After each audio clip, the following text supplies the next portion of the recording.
أعوذ من الشيطان الرجيم بسم الله الرحمن الرحيم رب اشرح لي صدري ويسر لي واحلل عقدة من لساني يفقهوا قولي رب زدني علما رب زدني علما رب زدني علما. کل اللہ تعالیٰ کی توفیق سے ہم نے سورۃ الرحمن کی کچھ آیات کا مطالعہ کیا تھا. ان آیات اللہ تعالیٰ فرماتے ہیں، اللہ تعالیٰ نے ایک تو فبأي آلاء ربكما تكذبان، اس آیت کو ہم نے ڈیٹیل میں دیکھا تھا کہ کس طریقے سے اس کا معنی ہے اور کیا اس کا مفہوم ہے، اور اسی کے بعد ہم نے دیکھا تھا کہ انسان کی زندگی کا کیمیائی جو ارتقاء ہے جو قرآن کریم میں اللہ تعالیٰ نے ڈسکس کیا ہے. میری وائس کلیئر ہے نا؟ مجھے یس بتائیے. سر. یس سر. جی، جب آواز ہلکی ہو جائے مجھے بتا دیجیے گا. Okay sir. جی، قرآن کریم میں اللہ تعالیٰ نے انسان کی زندگی کا کیمیائی ارتقاء ڈسکس کی ہے. اس کو ہم نے کل اللہ تعالیٰ کی توفیق سے دیکھا تھا کہ سب سے پہلے ان آرگینک میٹر یعنی تراب، مٹی، والذی خلقکم من تراب. اس کے بعد اللہ تعالیٰ نے یہ بات بتائی سورۃ فرقان کے اندر، ویسے تو ہر مخلوق کے لیے کہا کہ میں نے اسے پانی سے پیدا کیا، لیکن ساتھ ہی انسان کو اسپیشلی یہ بات کہی کہ وَهُوَ الَّذِي خَلَقَ مِنَ الْمَاءِ بَشَرًا. تو سورۃ فرقان کی آیت نمبر 54 میں اللہ تعالیٰ نے کہا کہ پانی کو میں نے گویا ایڈ کیا انسان کی پیدائش میں، انسان کو بنانے میں.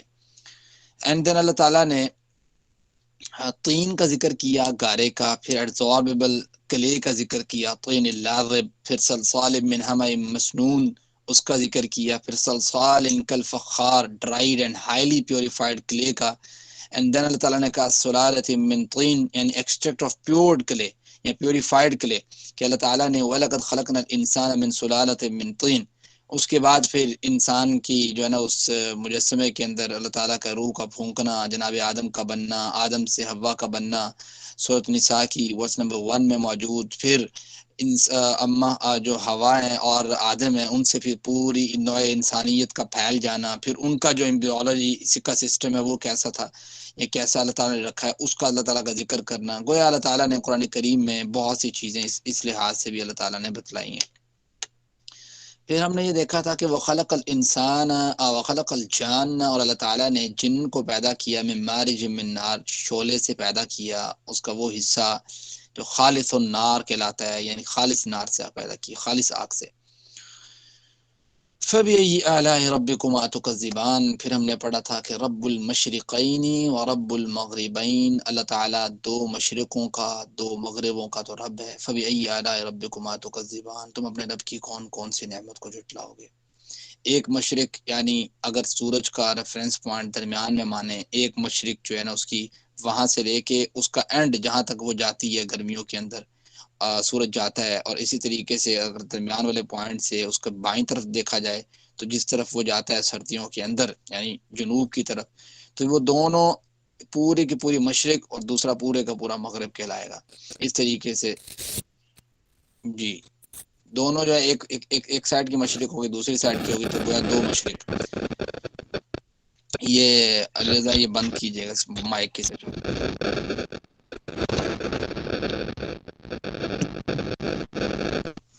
پھر جی اللہ تعالیٰ کے فرماتے ہیں فَبِأَيِّ آلَاءِ رَبِّكُمَا تُكَذِّبَانِ. آج کے سبق کی ذرا دیکھیے آپ ذرا، بڑا امپورٹنٹ ہے. اللہ تعالیٰ فرماتے ہیں کہ مرج البحرین، اس نے بنا دیا ہے، اس نے چھوڑ دیا ہے البحرین دو سمندروں کو، یلتقیان وہ دونوں آپس میں مل رہے ہیں.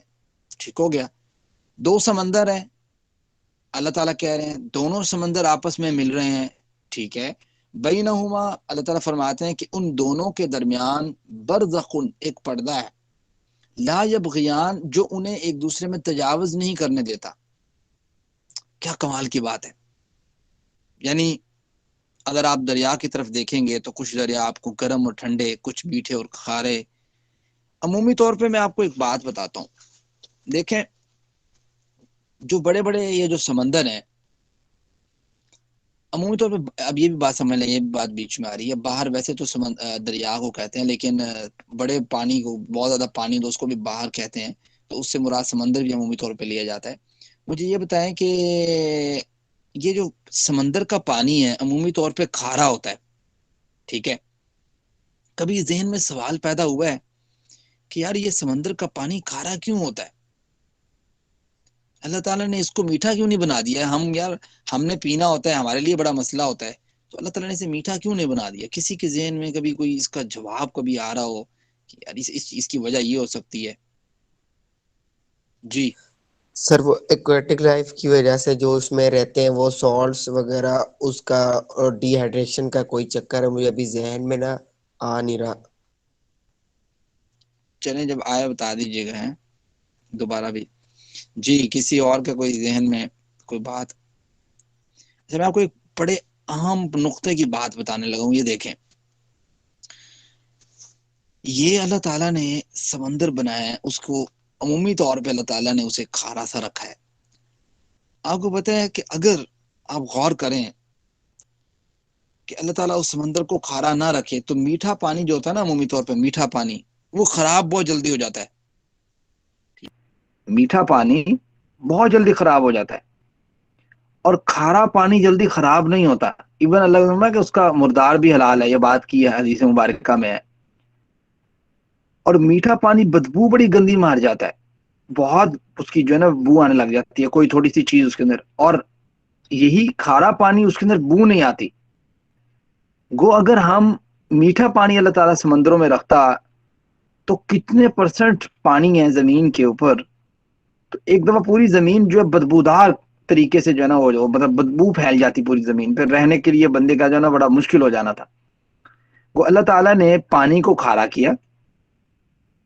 ایسا نہیں کیا صرف کھارا کر کے اس کا سولوشن نہیں رکھا، نہیں، پانی کو اللہ تعالیٰ نے کھارا کیا. ایکویٹک لائف جو ہے اس میں رہتی ہیں، ساری چیزیں موجود ہیں. پھر جو ہے نا اللہ تعالیٰ نے یہ دیکھیں کہ اس میں کتنے جاندار روزانہ کی بیس پہ مرتے ہیں، سارا کچھ ہوتا ہے، لیکن اس میں سے بو نہیں آتی. پھر اللہ تعالیٰ نے اسی سمندر کو حکم دیا کہ جب چاند کے ذریعے مد و جزر پیدا ہوں یا پھر جو ہے نا وہ ہواؤں کے ذریعے اس کو جب بخارات میں تبدیل کرتی ہیں، تو اللہ تعالیٰ نے بوائلنگ پوائنٹ جو ہے نا اس کی بیس کے اوپر کیا کیا، واٹر تو الگ ہو گیا، ساری بات ہے، باقی جو کانٹینٹ مکس ہے وہ تو نہیں جاتا نا. اس سے اللہ تعالیٰ نے وہاں سے پیور واٹر کو اٹھایا، اس کے بادل بنائے.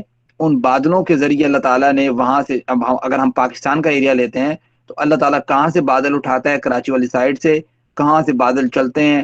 کہاں پہ ناردرن ایریاز ہیں، یعنی ہمارے جو شمالی جو علاقے ہیں کہاں پہ ہیں، وہاں تک بادل پہنچے.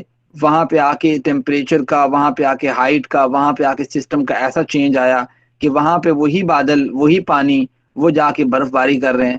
اس برف باری سے اللہ تعالیٰ گلیشیئرز بنا رہے ہیں. اس گلیشیئر سے انسان پورا جو ہے نا وہ دریا کا سسٹم چل رہا ہے. دریاؤں سے بڑی بڑی نہروں کا سسٹم، نہروں سے چھوٹی چھوٹی نہروں کا سسٹم، چھوٹی چھوٹی نہروں سے بڑے بڑے کھالوں کا سسٹم، بڑے بڑے سے چھوٹے چھوٹے چھوٹے چھوٹے سے. اس طریقے سے جو ہے نا اللہ تعالیٰ نے ایک سسٹینیبل نظام گویا اللہ تعالیٰ نے نیچرلی قائم کیا ہوا ہے. یہ سائیکل آف جو ہے نا وہ ایک سائیکل جو اللہ تعالیٰ نے قائم کیا ہے، یہ اگر انسان غور کرے اور پھر اس آیت کو پڑھنے کے بعد کہے مرج البحرین یلتقیان بینہما برزخ لا یبغیان فبأی آلاء ربکما تکذبان، تم اپنے رب کی کون کون سی نعمت کو جھٹلاؤ گے؟ کیا زبردست قسم کی اللہ تعالیٰ نے نعمت آپ لوگوں کے لیے رکھی ہے. پھر آپ یہ دیکھیں، آپ نے قاعدہ پڑھا ہوگا، یہ کیمسٹری کے جو اسٹوڈنٹس ہیں، لائک ڈیزالو لائک کا، کہ ایک جیسی چیز جو ہے نا وہ ایک جیسی چیز میں ڈیزالو ہو جاتی ہے. عمومی طور پہ قاعدہ، یہ تو 10th میں ہر کسی نے پڑھا ہوگا کہ ایک جیسی چیز میں حل ہو جاتی ہے. میں آپ سے سوال پوچھتا ہوں، آپ کے پاس ایک گلاس پانی ہے، آپ نے نمکین پانی بنانا تھا، مثال کے طور پر لیمبو والا یا کوئی بھی، آپ کا جو ہے نا وہ اس میں نمک زیادہ ڈل گیا ہے. اب اس کا کیا سولوشن ہے؟ جی سر واٹر ایڈ کر دیں گے اور زیادہ. جی اس کا سولوشن کیا ہے؟ جی ہم کیا کرتے ہیں، واٹر کو ایڈ کر دیتے ہیں. یہی ہمارے ذہن میں سولوشن آتا ہے فوراً سے. اب اس کے اندر مجھے یہ بتاؤ کہ واٹر ایڈ ہوتا ہے یا نہیں ہوتا؟ ہو جاتا ہے نا، واٹر ایڈ ہو جاتا ہے اس کے اندر. یہ لائک ڈیزالو لائک کے تحت ہو گیا. اگرچہ دونوں کے کانٹینٹ میں فرق ہے، یعنی دونوں کی سیلنٹی جو نمکیات ہے اس میں فرق ہے، ایسے سمجھ لیں. لیکن پھر بھی وہ ایڈ ہو جاتا ہے. وہ یہ نہیں کہتا نہیں میں نے ایڈ نہیں ہونا, ایسا کوئی پرابلم نہیں ہے. اب آپ اس چیز پہ ذرا غور کریں. اللہ تعالیٰ فرماتے ہیں کہ میں نے مرج البحرین یلتقیان, اس نے چھوڑ دیے دو سمندر, دونوں آپس میں مل رہے ہیں, بینہما برزخ لا یبغیان, اور اللہ تعالیٰ نے ان دونوں کے درمیان ایسی آڑ پیدا کی ہے کہ وہ دونوں سمندر آپس میں ملتے ہی نہیں ہیں. ٹھیک ہو گیا. اب اگر ہم غور کرتے ہیں کہ بھائی یہ سمندر کون سی جگہ پہ واقع ہیں جو قرآن کریم اتنا پریسائز سے ذکر کر رہا ہے, اور قرآن کریم میں اور جگہ پر بھی ہے یہ چیز, تو یہ آخر اس میں بھی کوئی اللہ تعالیٰ کی نعمت ہوگی. آپ کو پتہ ہے یہ جب سمندر جو ہے نا, اس میں مسئلہ پتہ کیا ہے؟ مسئلہ یہ ہے کہ جب لوگ بحری جہازوں پہ سفر کرتے ہیں اور ان کو ضرورت پڑتی ہے پانی کی, تو اللہ تعالیٰ نے ان کے لیے میٹھا پانی کہیں نہ کہیں وہاں سے جو ہے نا چشمہ پھوٹ رہا ہوتا ہے میٹھے پانی کا.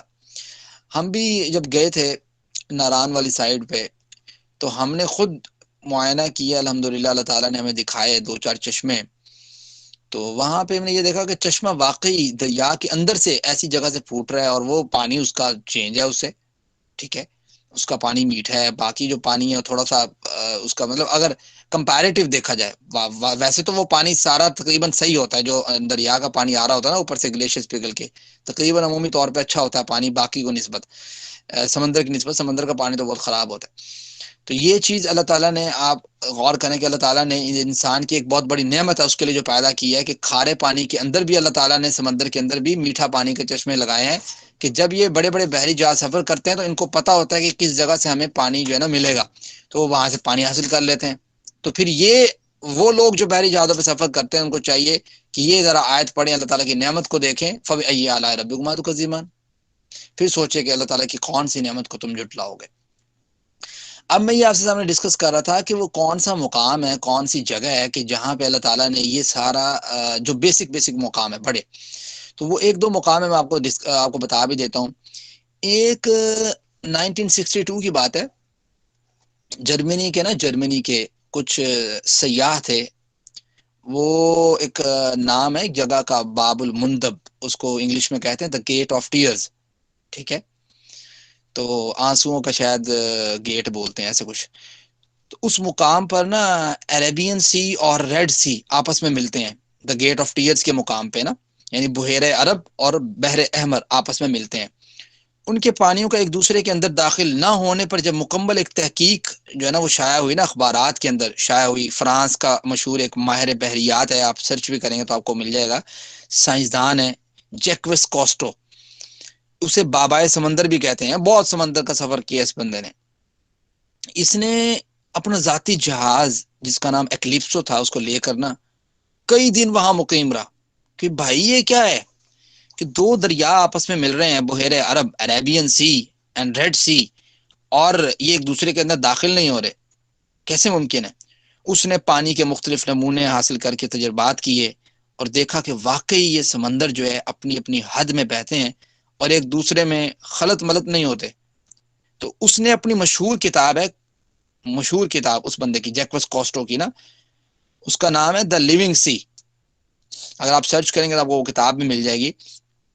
اس میں وہ لکھتا ہے کہ یار جب میں نے باب المندب یعنی دا گیٹ آف ٹیئرز پر تجربات کرنے کے بعد میرا دل میں یہ خواہش پیدا ہوئی کہ یار اگر سمندری دنیا میں ایسا کوئی اور مقام بھی ہوگا, آخر کے یہ اگر یہ مقام ہے تو جہاں دو سمندر مل رہے ہیں, تو ایسا کوئی اور مقام بھی ہوگا جہاں پہ یہ چیز ہم دیکھ سکتے ہیں. تو پھر اس نے ایک اور جگہ بھی دریافت کی, ایک اور جگہ پہنچا, وہ میں نے نا آپ کو ایک پی پی ٹی میں دکھاتا ہوں, اگر آپ کو نظر آئے یہاں سے, میری پی پی ٹی نظر آ رہی نہیں سر, نو ریڈ نظر آ رہی ہے. ہے, نو سر. نہیں نظر آ رہی؟ نہیں سر, یہی صورت ہی نظر آ رہی, سر رحمان ایک کیا. منٹ رکیے گا, ادھر سے جب اسکرین شو کرتے ہیں نا تو اس میں میرے خیال سے نا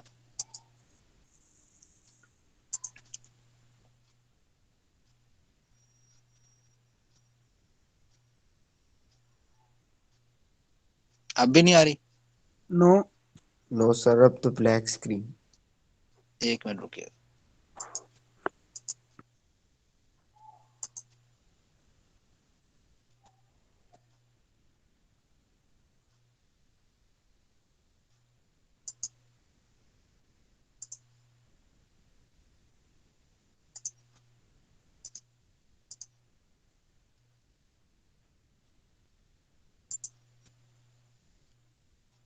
جی آئی تھنک اب تو آ رہی ہے.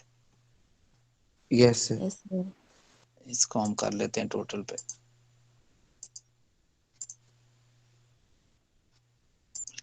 اوور آل کر لیتے ہیں.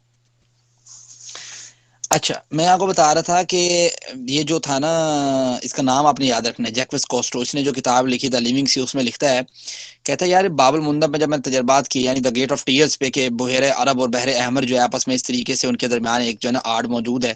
تو ایک دن کہتا ہے میں مراکش اور اسپین جو ہے اس کے درمیان جرالٹر کا مقام ہے. ٹھیک ہے، یہ میں آپ کو مقام دکھاتا ہوں، یہ دیکھیں، یہ جرالٹر کا مقام ہے، یہ والا جرالٹر سل. ٹھیک ہے، کہتے ہیں مراکش اور اسپین کے درمیان جرالٹر کے مقام پر پہنچا. وہاں میں نے دیکھا میڈیٹیرین سی، یعنی بحیرہ روم، یہ بحیرہ روم ہے، یہ میڈیٹیرین سی، یہ والا. ٹھیک ہے، یہ بحیرہ روم ہے، اور اس سائڈ پہ اٹلانٹک اوشن ہے، جس کو ہم اپنی اردو زبان میں بحر اوقیانوس بولتے ہیں. بہت بڑا جو ہے نا یہ دریا ہے، بحر اوقیانوس. اچھا، کہتے ہیں میں جب یہاں پہ پہنچا، اب ان کی آپ ورڈ بائی ورڈ ان کی بات سنو کیا کہتے ہیں. کہتے ہیں اکارڈنگ ٹو اوور ایکسپیکٹیشن، میری کہتا وسعت اور طاقت اور میں جو سوچ رہا تھا اس کے مطابق، these two seas that merge in the strait of Gibraltar. کہتے جو میں نے جو میں سوچ رہا تھا اس کے مطابق تو یہ تھا کہ یہ دو جو دریائیں ہیں، سمندر ہیں، یہ آپس میں جبالٹر کے مقام پہ، جبالٹر بولتے ہیں جبل طارق کو. ٹھیک ہے، انہوں نے پھر اپنے نام جو ہے نا، پہلے جب مسلمانوں کی حکومت تھی انہوں نے اپنے نام رکھے تھے، انہوں نے جو ہے نا انہوں نے چینج کر کے ایویں تو نام رکھا کہ عام بندہ یہ سمجھتا ہے کہ پتہ نہیں یار یہ کون سا انگریز تھا. ٹھیک ہے، جبل طارق بولتے ہیں. تو جبل طارق کہتا ہے should present similar characteristic in term of salinity and other properties, but the two seas presented different feature even through they were adjacent. کہتا ہے کہ وہ اگرچہ دونوں آپس میں ملے ہوئے ہیں، لیکن دونوں کے جب ہم نمونے لے کے چیک کرتے ہیں تو دونوں کے اندر سے جو چیز ہمیں حاصل ہوتی ہے وہ ڈیفرنٹ ان کی پراپرٹیز ہیں. کہتا ہے دس گریٹلی پزلڈ اس، یہ ایسی چیز ہے کہ اس نے ہمیں حیران کر دیا. ٹھیک ہے،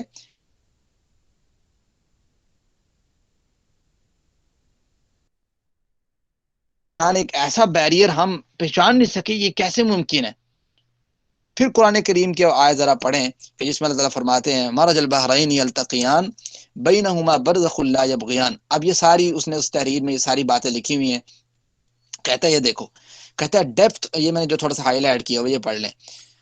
یہاں سے پڑھیں کہ when Mediterranean sea water enter the Atlantic over the Gibraltar sill, جب جو ہے میڈیٹیرین سی کا پانی جو ہے وہ انٹر ہوتا ہے اٹلانٹک اوشن میں جبالٹر سیل کے مقام پر، اٹ موو سیورل 100 کلومیٹر. وہ ایسا نہیں ہے کہ وہاں پہ کھڑا رہتا ہے، نہیں، وہ بہت زیادہ سفر کرتا ہے انٹو دی اٹلانٹک اوشن میں. ٹھیک ہے، at the depth of about 1000 metre with its own warm saline and less dense characteristic. سارا کچھ موجود ہے لیکن پھر بھی یہ آپس میں میچ نہیں ہو رہے، مل نہیں رہے. اگرچہ ان کا جو ہے نا وہ تھوڑا سا ڈفرینٹ یہ ہے کہ ایک تھوڑا سا گرم ہے. اب سائنس ہم عمومی طور پہ یہ سوچیں گے کہ یار یہ دیکھو جب چیز گرم ہوتی ہے تو وہ جو کیمسٹری والے ہیں یا کیمیکل انجینئرز والے ہیں ان کے ذہن میں یہ بات آ سکتی ہے، یا جنہوں نے یہ تھوڑا سا اس بارے میں جانتے ہوں گے عمومی طور پہ. تو سائنس میں عمومی طور پہ ہم یہ پڑھتے ہیں کہ ظاہری بات ہے کم ٹیمپریچر، زیادہ ٹیمپریچر سے کم کی طرف جو ہے نا وہ ایسے کرتے ہیں، موو ہوتی ہے. تو اس طریقے سے ہم سوچیں گے کہ پتہ نہیں پانی چوکے. آپ غور کریں، میں آپ کو ایک چیز بتاتا ہوں، یہ میں نے اس وجہ تصویر یہاں پہ آپ کو شو کروائی ہے. یہ میڈیٹیرین سی ہے.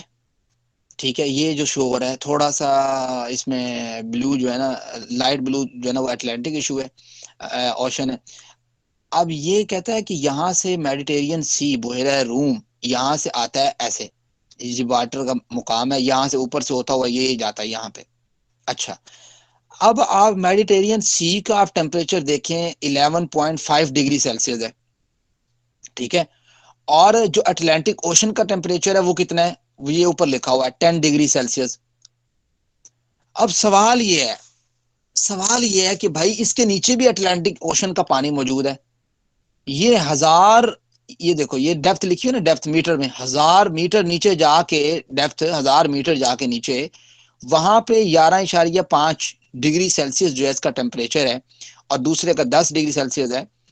تو یہ سوچنے والی بات ہے کہ بھائی یہ پانی 11.5 والا نہ نیچے جا رہا ہے نہ یہ پانی اوپر جا رہا ہے. بالفرض آپ نے کہا جی وارم واٹر تھا سر، وارم واٹر تو اوپر جانا چاہیے، ٹھیک ہے، چلو بالفرض چلو اوپر نہیں گیا، آپ کو جی پریشر ہے، چلو نیچے جانا چاہیے. بھائی وارم موو تو کرے گا نا، نہیں کرے گا، لیکن یہ موو نہیں کرتا. یہ تحقیقات ہوئی ہیں جب اس پہ جو ہے جب ایسے آلات آئے، ایسے آلات دریافت ہوئے ہیں کہ جس کے ذریعے اس کو دیکھا گیا اور ماپا گیا، پھر نقشہ اس کا بنایا گیا ہے کہ بھائی یہ کس طریقے سے پاسبلٹی ہے، کس طریقے سے یہ آپس میں مل نہیں رہے. بات سمجھتے ہیں؟ میں نے آپ سے پہلے شروع میں یہ مثال آپ سے میں نے لے لی تھی، میں نے آپ کو کہا تھا مجھے ذرا بتائیں کہ آپ کے پاس ایک گلاس کے اندر مثال کے طور پر پانی موجود ہے، گرم پانی موجود ہے. اب آپ کہتے ہیں یار یہ بہت زیادہ گرم ہے، میں ٹھنڈا کر دو تھوڑا جائے. سردیوں میں عمومی طور پہ جو ہے نا وہ مثال کے طور پر کوئی بندہ ہے وہ گرم کر کے پانی پیتا ہے تھوڑا سا، تو وہ اس کو لگتا ہے کہ یار تھوڑا زیادہ گرم ہے، تو کیا کرے گا؟ وہ یہی کرے گا نا کہ دوسرا پانی اس کو ایڈ کر دے گا. اب وہ ایڈ ہوتا نہیں ہوتا، ہو جاتا ہے. لیکن یہاں پہ نہیں ہوتا، یہاں پہ طوفان بھی آتے ہیں، ساری چیزیں ہوتی ہیں، مد و جزر سب چیزیں پیدا ہوتی ہیں، لیکن نہیں ہوتا.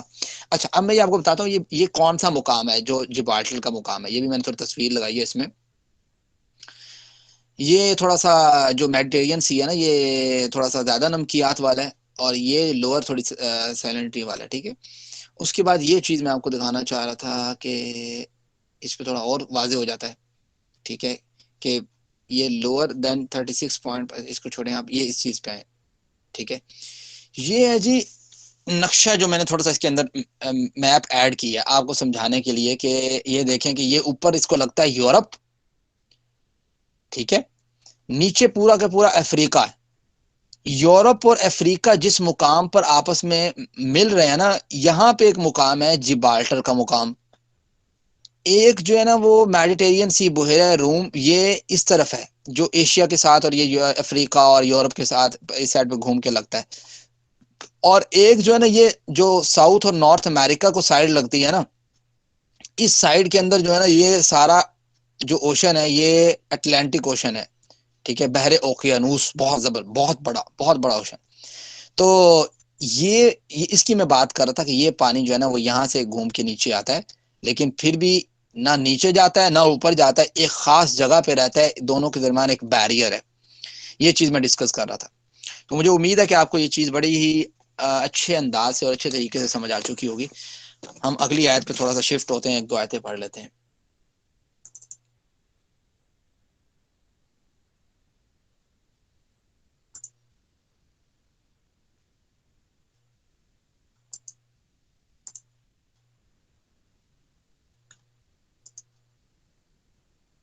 ٹھیک ہے جی، اب ذرا آئیں اس کو پڑھیں. مرج البحرین یلتقیان، اس نے دو سمندروں کو دونوں کو آپس میں ملایا، ٹھیک ہے. بینہما برزخ لا یبغیان. اب مجھے اندازہ کریں یہ ساری چیزیں ڈیٹیکٹ ہوئی ہیں، کوئی انسان اتنا نیچے ٹیمپریچر ڈیٹیکٹ کر سکتا تھا بھائی؟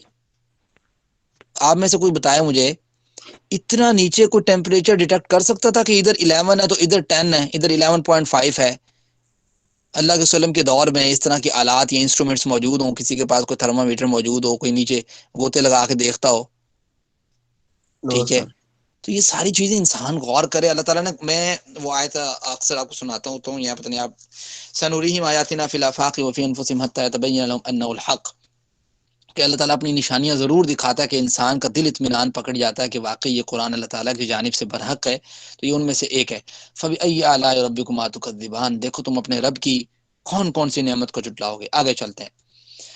یخرجو، اللہ تعالیٰ فرماتے ہیں نکلتے ہیں، منہما، ان دونوں سے.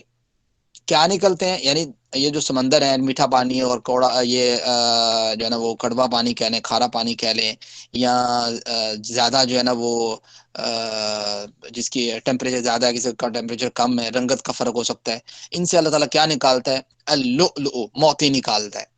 آپ اندازہ کریں شروع سے ہی کتنی قدیم تہذیبیں جو ہیں وہ موتیوں کا استعمال کرتی ہیں، اور عمومی طور پہ عورتوں کے لیے ان کے ہار وغیرہ بنانے کے لیے استعمال ہوتا ہے.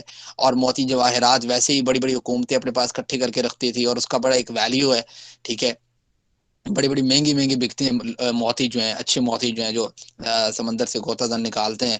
آپ دیکھیں کہ اللہ تعالیٰ نے موتی کی پیدائش کس طرح کی ہے. ایک ایک چیز کو ہم دیکھیں تو کمال ہے قرآن، بھائی یقین مانیں کہ ہم اس کو پورا کر سکیں. نہ اب ایک موتی کو آپ دیکھیں کہ کس طریقے سے اللہ تعالیٰ اس کو بناتا ہے، زیر زیر جو ہے نا پانی یا زیر سمندر کس طریقے سے اللہ تعالیٰ بناتا ہے، اس سی پی کے اندر کیا ایک فنومنا چلتا ہے۔ عمومی طور پہ پہلے لوگ سمجھتے تھے سی پی منہ باہر نکالتی ہے، وہاں سے پانی جو ہے نا اوپر سے گرتا ہے اور وہ بارش کا پانی اس کے منہ میں جاتا ہے تو وہاں سے اندر جو ہے نا اس کے اندر وہ بن جاتا ہے جی، موتی بن جاتا ہے۔ اس طرح کا کوئی میرے خیال سے ان سائنٹیفک یا ان لاجیکل بات ہے یہ۔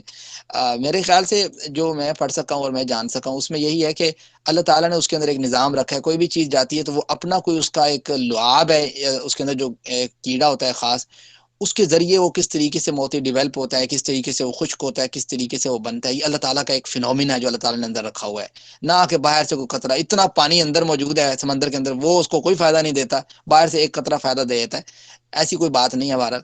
تو اس پہ آپ غور بھی کر سکتے ہیں، دیکھ بھی سکتے ہیں، سرچ آؤٹ بھی کر سکتے ہیں، اگر کوئی کرے تو مجھے بتا بھی دیجیے گا۔ اس کے بعد ہے جی والمرجان، مرجان جو ہے یہ آپ کو پتا ہے ایک ڈفرینٹ چیز ہے، نہ اس کو کوئی جاندار کہتا ہے کہ یہ جو ہے نا وہ جاندار کی کیٹیگری میں آتے، نہ اس کو کوئی جمادات کہتا ہے، نہ اس کو کوئی نباتات کہتا ہے۔ یہ آپ اس کو یہ لفظ آپ دیں، آپ کو زیادہ سوٹیبل لگے گا۔ یہ جو مرجان ہے نا، مرجان کئی اس کی قسمیں ہیں، کئی ہزار قسمیں ہوں شاید، تو لیکن اس کو نہ کوئی کہتا ہے کہ نباتات ہے، نہ کوئی کہتا ہے جمادات ہے۔ یہ ایک ایسا میں نے ٹرانزیشن چیز ہے۔ ٹرانزیشن چیز اس طرح ہے کہ یہ ویسے اگرچہ یہ نباتات نہیں ہے لیکن نباتات کی طرح یہ بڑھتی ہے، پھلتی پھولتی ہے، بڑھتی ہے، زیادہ ہوتی ہے، بات سمجھتے ہیں؟ جس طریقے سے پودے بڑھتے ہیں اس طریقے سے یہ بڑھتی ہے۔ مرجان آپ کو پتہ ہے عمومی طور پر بڑی ویلیویبل چیز ہے اگر آپ غور کریں، اور اس کا ایک بڑا رول ہے مرجان کا کہ لوگ اس کے جو ہے نا وہ پہنتے ہیں، انگوٹھیاں وغیرہ پہنتے ہیں۔ رول اس لحاظ سے نہیں ہے کہ کوئی ہماری جو ہے نا وہ افیکٹ کرتی ہے ہماری باڈی کے اوپر، نہیں، بلکہ اس لحاظ سے ہے کہ یہ بکتی ہے، بات سمجھتے ہیں؟ اللہ تعالیٰ کی بہت بڑی نعمت ہے، لوگ لیتے ہیں اسے۔ تو اگر میں ایک تصویر میں سے ایڈ کی تھی، وہ میں آپ کو دکھاتا ہوں مرجان کی، وہ میں نے ڈیفرنٹ قسم کے اس کے پودوں کی ایڈ کی تھی کہ آپ کو سمجھ آئے کہ اس کا پودا کیسا ہوتا ہے۔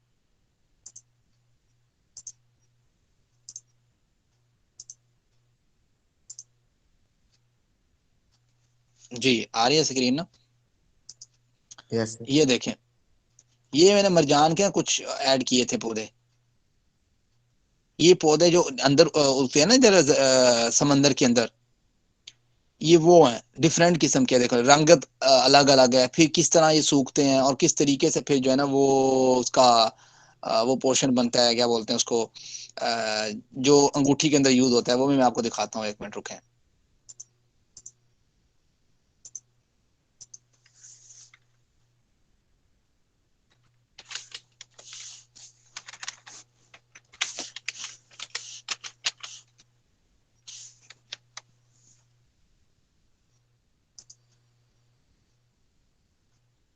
مرجان یوز نہیں کیا ہو یہاں تو کہیں کسی نے؟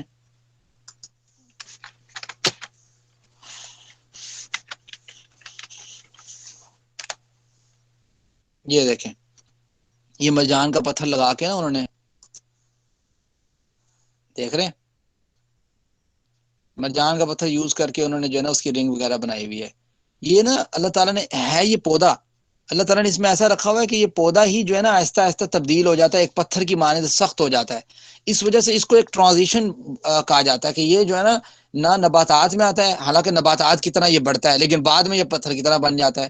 تو یہ اللہ تعالیٰ نے اس کے اندر بڑی ایبلٹی رکھی ہے، اس کو اسپیشلی اللہ تعالیٰ نے ڈسکس کیا، اور اللہ تعالیٰ نے قرآن کریم میں جس چیز کو اسپیشلی ڈسکس کیا ہو اس کے اوپر اتنی کو تحقیق کرنا بندے کے لیے بڑی ضروری ہے کہ بندہ دیکھے تو صحیح بھائی یہ کیا ہے، کیا چیز جو اللہ تعالیٰ نے اس کو اسپیشل ڈسکس کر رہے ہیں۔ اچھا ہم یہ ختم کرتے ہیں، رکوع تک تو ختم کر لیں۔ فبأي آلاء ربكما تكذبان، پس تم اپنے رب کی کون کون سی نعمت کو جھٹلاؤ گے۔ وَلَهُ الْجَوَارِ الْمُنشَآتُ، اور اسی کے لیے ہیں جہاز، المنشآت اونچے اٹھے ہوئے، فی البحر سمندر میں، کل اعلام اونچے پہاڑوں کی مانند، پہاڑوں کی مانند جہاز جو ہے نا وہ اتنے بڑے بڑے سمندر اٹھا کے سفر کر رہے ہیں۔ آج اگرچہ اتنی بڑی ٹیکنالوجی ایجاد ہو چکی ہے جہاز کی صورت میں، لیکن وہ بھی یہ خاص لگیج، خاص اس کا ایک، آپ کو پتہ ہے جب جانا ہوتا ہے نا جہاز پہ تو ہر جو ہے نا وہ سواریوں کو بتا دیا جاتا ہے کہ بھائی آپ 25 جو ہے نا وہ کے جی سے زیادہ سامان نہیں لے کے جا سکتے، بتاتے ہیں نا۔ تو یہ کیا وجہ ہوتی ہے؟ اس کی خاص کیپیسٹی ہے۔ لیکن اگر آپ غور کرتے ہیں جو بحری جہاز ہیں تو اس کی کیپیسٹی اور یہ جو دوسرے ہوائی جہاز ہیں ان کی کیپیسٹی، دونوں کی کیپیسٹی میں بڑا فرق ہے۔ بحری جہاز میں تو یقین مانے پتہ نہیں کیا کچھ جو ہے نا امپورٹ ایکسپورٹ ہو جاتا ہے، بہت کچھ آتا ہے، ابھی بھی بحری جہاز چلتے ہیں بھائی، اس میں پتہ نہیں کیا کچھ آتا ہے۔ تو اب آپ غور کریں، اللہ تعالیٰ کہتے ہیں کتنی بڑی اللہ تعالیٰ کی نعمت ہے کہ اس نے اس سمندر کو بنایا، اس کے ذریعے تم اتنا بڑا لگیج جو ہے نا، اتنا بڑا سامان ایک دوسرے سے ایک جگہ سے دوسری جگہ شفٹ کر جاتے ہو۔ اور آپ کو پتہ ہے یہ جب انجن دریافت نہیں ہوئے تھے اس وقت جو بحری جہاز ہوتے تھے نا، وہ جو سفر کرتے تھے وہ ہواؤں کے ذریعے کرتے ہوتے تھے، ٹھیک ہے، بڑی زبردست ہوائیں جو ہیں وہ ان کو لے کے جاتی ہوتی تھی۔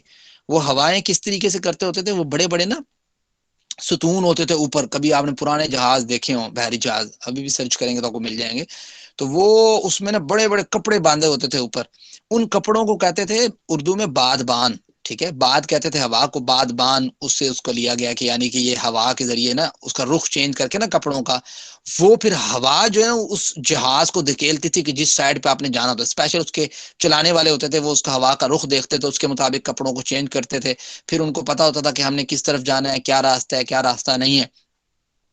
تو وہ پھر جب مثال کے طور پر کہیں پہ رکنا ہوتا تھا نا تو وہ بادبان گرا دیتے تھے، یعنی وہ کپڑے گرا دیتے تھے، یا کپڑے نیچے پھینکنا مطلب جہاز کے نیچے نہیں بلکہ جس طریقے سے اس کو لٹکا دینا تاکہ ہوا جو ہے نا اس کے ذریعے جہاز جو ہے نا وہ آگے نہ چلے، تو وہ روک لیتے تھے اس طریقے سے، لنگر انداز کرنا جس کو کہتے ہیں بعض اوقات، بعض آپ جگہوں پہ پڑھتے ہوں گے۔ تو یہ اللہ تعالیٰ کی بہت بڑی نعمت تھی کہ اللہ تعالیٰ نے اتنے بڑے سمندر کے اندر، ٹھیک ہے، اس کے اندر کس طریقے سے جو ہے نا بڑے بڑے بحری جہاز جو ہے نا ان کے ذریعے اللہ تعالیٰ نے ایک جگہ سے دوسری جگہ آپ کا امپورٹ ایکسپورٹ جو ہے، آپ کا معاملات جو ہیں ایک دوسرے کے ساتھ کنیکٹ رکھے ہیں۔ کتنی دور ہے ہمارے سے، یہاں سے امریکہ کتنی دور ہے، وہاں پہ بھی جاتے ہوں گے، اوبیس بات ہے۔ ہمارے یہاں سے جو ہے نا وہ آپ دیکھ لیں کہ یہ عرب کنٹریز جو ہیں، افریقہ، یہ سارے جو ہمارا آپس کے جو معاملات ہوتے ہیں عمومی طور پہ، اب یہ کراچی جو ہے نا پورٹ جو ہے بھائی، کیوں اتنی بڑی انہوں نے سی پیک بنائی ہے؟ ان کے پاس جہاز نہیں تھے؟ سوال تو پیدا ہوتا ہے نا، ان کے پاس ہوائی جو ہے نا وہ جہاز نہیں تھے، سب وہ چیزیں موجود ہیں، ٹیکنالوجی موجود، سی پیک کیوں بنائی ہے؟ اس کی سب سے بیسک وجہ کیا ہے؟ اس کی بیسک وجہ بھی یہی ہے، ایک ون آف دیم، یہ نہیں کہہ رہا ساری نہیں، ون آف دیم اس میں یہ ہے کہ یہ جو بحری جہاز کے ذریعے جو سفر ہے یہ زیادہ سوٹیبل ہے ان کے لیے کہ جتنا بھی سامان انہوں نے رکھنا وہ لے جاتے ہیں اور آسانی ہوتی ہے زیادہ، ٹھیک ہو گیا، اس میں جو ہے نا وہ اس کے کمپیریٹیو جو ہے نا کم خدشہ ہوتا ہے۔ فَبِأَيِّ آلَاءِ رَبِّكُمَا تُكَذِّبَانِ، پس تم اپنے رب کی کون کون سی نعمت کو جھٹلاؤ گے۔ کافی ٹائم ہو گیا ہے، میرے خیال سے ہم یہاں پہ اس کو 25 نمبر آیت تک ختم کرتے ہیں۔